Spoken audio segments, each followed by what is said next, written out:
Nagsumite na ng kanilang affidavit sa ombudsman ang 18 dating Marines na nagsabing sila ay naghatid ng malemeletang pera mula kay Congressman Zaldico patungo sa bahay ni Pangulong Marcos at iba pang opisyal. Sinabi ni Attorney Levy Baligod na tumatayong legal counsel na ito ay upang patunayan ang kanilang mga kwento na nakapaloob sa sinumpaang salaysay.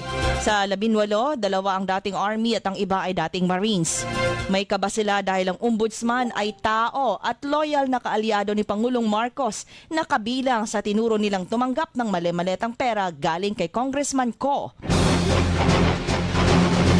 Ilang araw matapos na ibunyag ng mga security personnel ni Ako Bicol Congressman Zaldico na naghatid sila ng pera sa mga bahay, kondominium at opisina ng ilang opisyal, sunod-sunod na nagpalabas ng denial ang mga pinangalanan.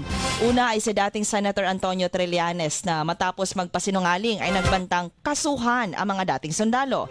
Nag-issue rin ng denial si Congresswoman Leila de Lima, National Security Advisor Eduardo Año, mga kasapi ng Makabayan Bloc, dating Senator Bong Revilla at maraming iba pa.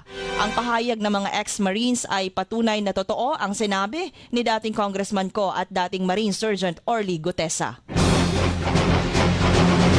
Samantala, walang partikular na direktiba si dating Pangulong Duterte para patayin ang mga drug suspect, kasagsagan ng kampanya ng pamahalaan kontra illegal drugs. Giit ito ng defense team ni Duterte na pinamumunuan ni Nicholas Kaufman sa patuloy na pagdinig ng ICC.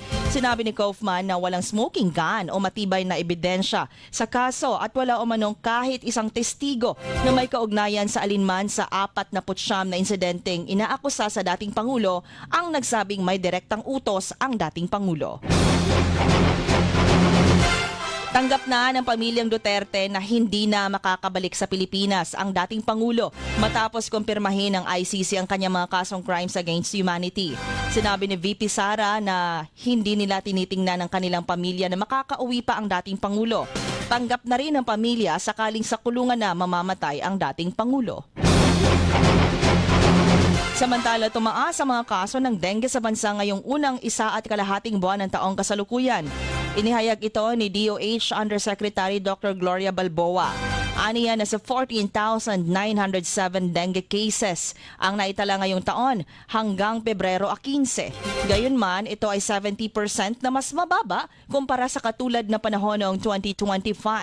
Samantala, inihayag ng mga eksperto mula sa Philippine Medical Association na ang kawalan ng bakuna, hindi updated na clinical management at kakulangan sa partisipasyon ng komunidad ang nagpapalala sa kaso ng dengue sa bansa.